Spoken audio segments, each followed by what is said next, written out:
This election could be a transition. Equally possible, it could be the last period of chaos. Transition occurs every 50 years. Trump is well organized for bringing that on, but we will certainly be a different country in 10 years or so. When we look at Europe, we see a country that the European Union has a GDP just under the American GDP. When we began the relationship, Europe was shattered. It was under attack. It could not defend itself. The United States took the responsibility for doing so. This is not your daddy's Europe. This is a wealthy country that prefers not to defend itself. And the Americans say, lays off the responsibility to the United States. Taking the Ukrainian question, the president has said it is a European problem. It's an issue for the United States. It's a disaster for Europe if the Russians pass through Ukraine onto the European plain. The Europeans are still asking when the Americans will do what has to be done. And the answer that's emerged in the United States, and one of the reasons that Trump won, was nothing. You do it. We can be there helping you, but we will not be the main combatant. If you want to protect Europe, protect Europe. In a way, it's unknown to the Europeans. To what extent they're resented for not being willing to shoulder the burden of their own defense and expecting that the United States will, and then being offended when the United States says no. And that's what we're dealing with. We're moving from the end of the Cold War, and we're into this new era where a different reality has always been there and now is being enforced. The issue is not whether Europeans will provide some involvement. It's their ball game. We may help a little. We're going to take the European role of being support, and the Europeans are going to take the American role, or more precisely, it's their countries. Defend it. And that's a tremendous break in history since World War II. In World War II, the U.S. adopted this stance of defending Europe or fighting for Europe. Now the United States is saying, look, you're good enough. It's not a question of whether you're willing to kick in. We're going away. Let us know what to do. It is the end of the world relying on the United States, its risks, its wealth, to give them security. From their point of view, the United States doesn't want to give up this role. From the American point of view, it wasn't fun. It was not something we wanted. It was in lieu of any other option. So the United States looks at this situation and says, why would Europe need our money, our risks? Let your own soldiers take that risk. So the Europeans look at this and say, look, this is way out of line for what we have agreed to. We will say, right, exactly. We are changing the role of the United States. At this point, Europe has no basis for relying on a foreign power to carry out its interests. The president said that all alliances will be examined. Now, if a nation is important to the United States, that's the first requirement. If a nation cannot reasonably, at maximum effort, defend itself, then we will consider doing it. But the idea that nations can exist, grow their wealth without the taxes that a military has borne by the United States, that's not reasonable, he says. And, many Americans say the same thing. Many Americans have served overseas. Many Americans served in Europe in various cases. And the question always is, why were the Europeans out in the field with us? The way they say it is, you're giving up your role as a leader. The American position is, exactly, you lead. We'll sit back. It's not that we're not always going to be the leader. We can be a leader whenever we want. We're that big, but we're not going to take the burden of being first caller. The United States is a country where most people serve in the military. They're deployed, they face dangers, their families worry. It is a kind of response to the idea that this has gone on long enough.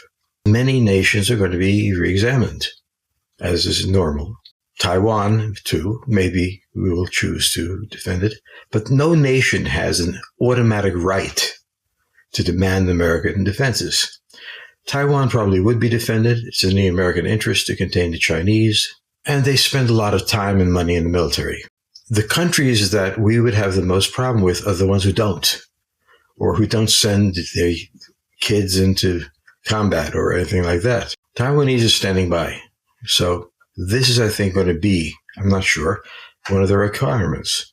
If you're there, standing by, ready to go, we'll back you. We will not take your role away from you. The Brits are an exception, the Brits and the Australians. So we look at the world and we say, we know the Brits will be there. The British will be there. We know the Canadians will be there. They're North American air defenses. They run that. They take the burden of it.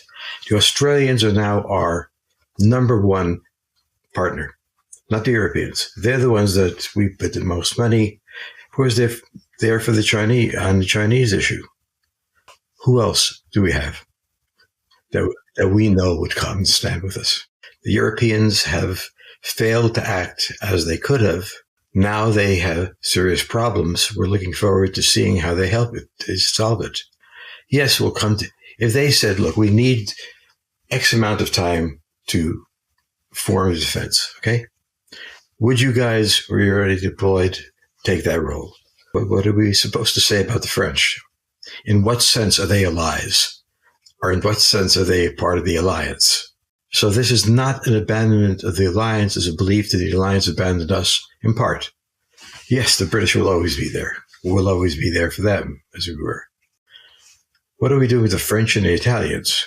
What are they going to be at? They haven't trained their men. They haven't trained a culture that says patriotism calls you to the front. They simply deluded themselves that the United States would take that role. How does that play out in Germany or in France or these countries? And the American position is we can't really worry about this.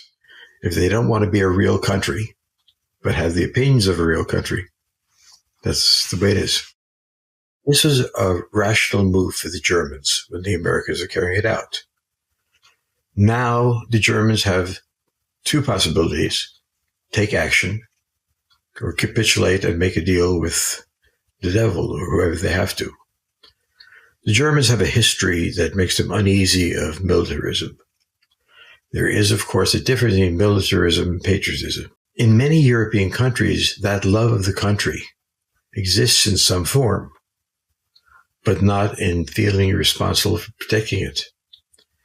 And this is a real problem. There has to be a cultural change, but I'm not sure there will be. And it will become increasingly bitter at the United States for not doing their role. And the Americans have the usual sensitivity to European feelings.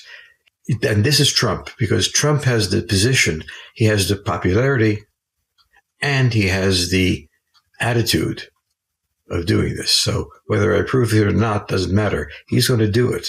He looks at the United States as having been sucked dry. He believes, and others do, that the British Europeans deliberately failed to build militaries on the theory that the United States would come to bear because we couldn't bear them losing and so on. Well, this isn't your daddy's Russia. And there are ways we can look at this. We come in or fight the Russians. The Russians don't want to fight us. So we can do all sorts of interesting things that the Europeans know we couldn't do in the past. But under Trump, we can do it. Well, the Russian army is terrible. It has failed. It should have taken them in a month in the first beginning of war. You could see how bad they were when they came in with tanks, and the tanks all ran out of fuel. They'd forgotten to deliver fuel to the tanks. So this was very enjoyable by the United States. We watched this. Now, the problem is the Russians have a drafty army, an officer corps that almost staged a coup d'etat a few years ago. They're a troubled force. In their combat situation with the Ukrainians, they haven't done well. I mean, after 3 years. So I don't think we should be planning our futures in the framework of the Ukrainian war and the Russian performance. We have room for maneuver. I think we should be planning in terms of what is the future of the alliance. It has been in place since World War II. Really. All right, that's a long time. Let's look at reality. But the Europeans, we feel, deliberately block that conversation because they like the situation just the way it is. I think with Trump and many Americans, they have reached the limit of this. They're going to have to sit down. If they want an alliance, the Americans are prepared for an alliance, but it has to be a real alliance. These are peripheral issues. The Russians fought the Cold War and other wars about the European northern plain. It is the plain that takes them to the Atlantic, gives them position. If I were the Russians and I were thinking about a weak Europe and I were thinking about my relative strength, I would say to him, who cares about Ukraine? I would be thinking about, can I do this? Now, there are economic penalties for them, Europe can impose economic penalties on the Russians. But for the Russians, this is the sort of thing since the Napoleonic age, moving into the northern plain. This is an opportunity. So I don't think the Europeans should be so comfortable about their security and looking at northern parts of what may happen. If I were the Russians, I would at least be thinking about, is this the moment? And I don't know if they will, but if you look at a map in history, they should be thinking about this. Well, it wasn't so long ago. I mean, so long ago is an overstatement as it is. I mean, it was 3 decades ago, really, that Poland was controlled by the Soviet Union and as was a number of those countries in Eastern Europe. So that those memories don't need to be that long, really, I suppose. No. And in those days, the military had limits. This is a different military. I don't know what the limits are. They didn't perform well, but maybe they learned. But I'm saying that Europe's confidence that their problem is what happens in Poland or in the northern states, the Baltics, I think they are in it now. They're back in history. And as being back in history, they have to adjust to that. I don't think the Europeans understand they're back in history.